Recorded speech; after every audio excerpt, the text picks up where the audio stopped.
Jour 19. Marie, modèle d'écoute et trône de la sagesse divine. Frères et sœurs, ce qui nous rassemble sur cette chaîne n'est ni Moïse ni Marie, c'est la parole de Dieu.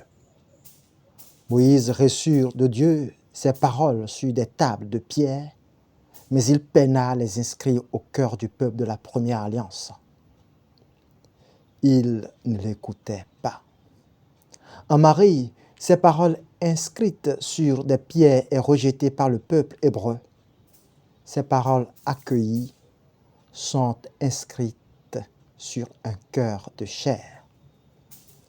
Le cœur de pierre dans la Bible symbolise le rejet de Dieu, l'endurcissement. Mais Marie, fille de Sion, découvre l'immense joie que procure la parole de Dieu. Écoute, Israël, le Seigneur, notre Dieu est l'unique. Deutéronome 6, 4. Cette écoute demandée par Moïse au peuple de Dieu est le cœur de l'alliance entre Dieu et Israël. Mais le constat est un rejet de Dieu.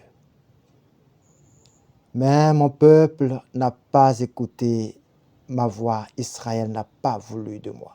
Psaume 81, verset 11. En Marie, toute la parole biblique et prophétique devient une personne. Le salut rejeté par le peuple est accueilli dans le sein de la Vierge.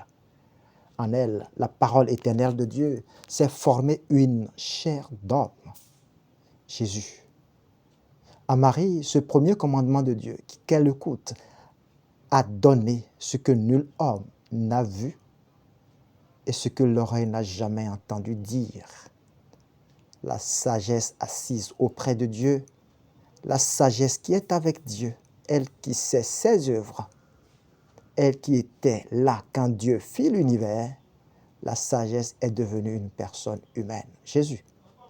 Confère, livre de la sagesse 9, les versets 4 et 9.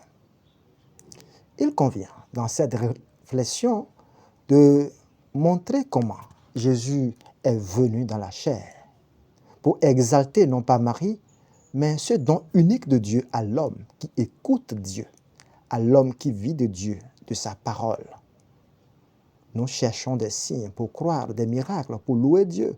Mais en Marie, par l'écoute, Dieu produit avec l'homme le plus grand des miracles pour l'humanité. Dieu qui devient homme, la parole qui prend chair.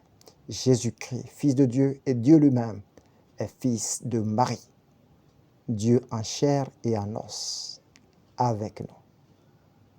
L'Emmanuel. Tout est donné par la parole de Dieu. Quel est le rapport que tu as avec la parole de Dieu? Jusqu'à quand sera-t-elle mise de côté dans ta vie? Un rendez-vous juin de cette année pour commencer ensemble la lecture biblique de la parole de Dieu. Abonne-toi pour ne rien rater. Ave Maria.